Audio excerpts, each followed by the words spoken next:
朋友们，所有的修行呢，本质都在于处理好前念与后念的关系。所谓前念，是我们对事物的第一反应。比如别人说了一句话，你的内在可能会不经思索就立即反映出一个情绪、一个感受、一个念头，它是你无法控制的，条件反射般呈现出来，就是那样。这就叫做前念。而后念是对前念的延续和回应。比如他人的一句话让你感到不愉快，对于这个不愉快的前念，你会产生后续的念头，例如我该不该回应，要如何去说，如何去做。总的来说，前念是既定的，呈现出来就是那样的。而在后念之中，有一定的主观选择和抉择在其中。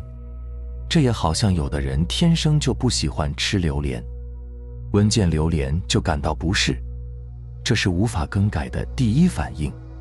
然而在后念中，也许因为某些原因，我们可以做出主观选择，尝试吃下这个东西。更深入地说，前念是业力，是因果，是阿赖耶识里种子的变现。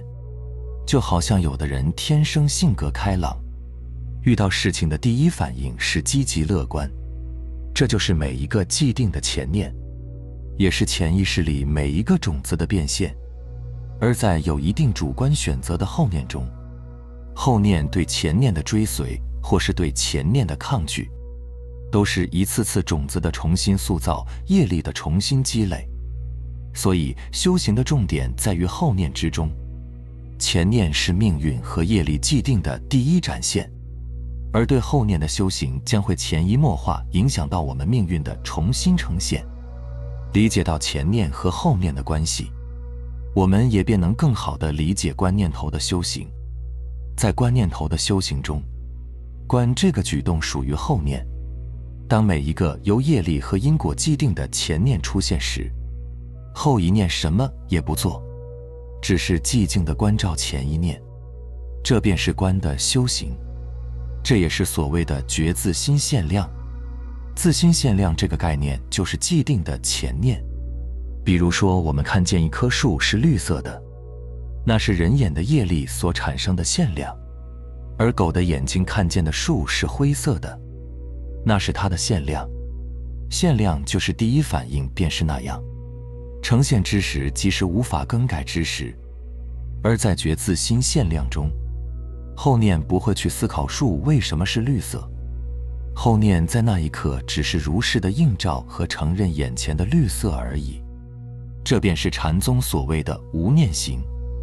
无念不是无前念，而是无后念，或者说是后念不再多余的识别和造作，这便是不分别。如此这样，我们便时时刻刻活在了前念，活在了现量境中。在现量境中，一切内在的冲突都将被终止，因为所有的冲突和挣扎都来自于不接受前念，一切都是每个现象本来的样子。这便是应作如是观。在如是观中，无论前念是什么内容，后念都是全然的承认和映照。所以无论前念是什么，后念的内核总是寂静关照。这样我们便进入了念念相续却也寂静清安的观之三昧境界。而这种后念的持续寂静清安，又会潜移默化地再次写进潜意识里，成为阿赖耶识的种子。长此以往，前念出现的内核都会是寂静祥和。所以在一个禅宗典故里，有个老和尚，无论遇到好事坏事，他都是对自己说是的。这其中的智慧就是在承认自己的每一个前念，承认自心的每一个现量。后念与前念念念合一。所以所谓和光同尘，究竟是谁与谁合？任何光与尘，任何的外界和内在，都是一个个自心现量。后念与前念的现量相合，便是和光同尘的合一。所以所谓无为而治，是谁在无为？是后念的无为。时时刻刻都有限量的发生，限量的发生，前念的发生，并不需要人为，它本来就是那样的，时时刻刻活在本来之中，并没有后念里的我另外造作，便是无为，便是静观。当然，在现实生活中，很多人都无法做到时时刻刻静观，原因只有一个，那就是无法接受前念。我们总是想着要改变现状，要让现在这个感受更好，要逃避和排解掉此刻这个不好的感受，要怎么样，如此反而是陷入了后念的念念造作与前念的念念对抗中。然而，我们所对抗和逃避的自我感受，只会在潜意识里埋下新的种子，然后循环往复出现，甚至越来越强烈。对此，当我们难以做到接纳此刻、接纳现状时，我们就需要持咒。这个能持咒的我，其实就是面对前念的那个后念。持咒的意义在于摄心，也就是调伏和摄住后念。任何一个前念升起，特别是在那些自己难以接受、恐惧、害怕的前念发生时，后念的持咒便是一种摄心的修行。咒并不是某个固定的发音和词语，而是要选择那些契合当时的含义。比如说，恐惧和妄想的前念发生时刻，我们可以默念一句南无观世音菩萨，念念如此，念念持诵，最终平复的是自己的念念后念。咒语的内容是灵活多样的，我们应该避免陷入对某一种方法的执着当中，要善巧地改变和发明自己的方法。对待前念的发生，我们可以时时刻刻说一句我是，意思是我是那寂静，我是那广大，我是对此刻前念的了了灵知。也可以对任何的前念说在，意思是真相在其中，自信在其中，那个如明镜一般呈现万象的真心在其中。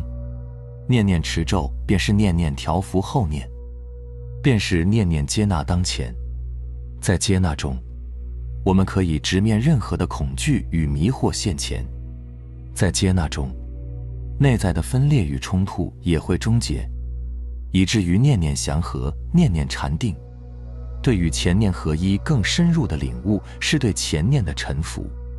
对任何前念，对任何限量的臣服，本质都是对自己的臣服，是对自心的臣服。所谓心即是法，法即是心。某种角度，真心自性的体现就是一个个念头感受，或是无念的寂静。除此之外，真心自性再无其他体现。所以，臣服于自己的每一个念头，臣服于自己的每一个感受，某种角度就是臣服于存在本身，就是臣服于自性。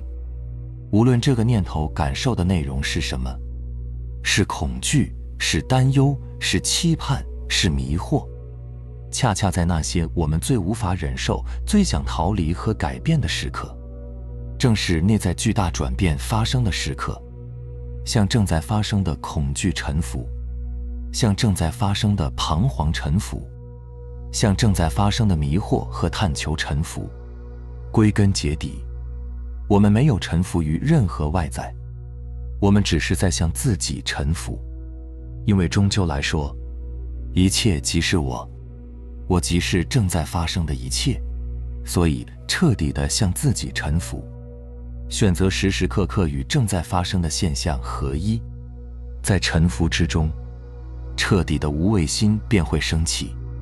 当然，修行终究是要领悟真心自性，然而真心自性不在别处，就在现前发生的一念之中。我们这一念的发生是什么在支撑？是真心自性。我们这一念的发生是谁时刻清楚地知晓？是真心自性。真心自性就在当前一念之中，就在念头的生灭变化过程里，在对念头的清明知晓里。所以真心自性也在我们任何一种探索和欲求中，无关乎探索的是什么。我们的探索能够发生，念头和感受本身能够发生，就是种种神迹。所以说，修行要反闻闻自性，要去领悟存在本身就是巨大的美妙。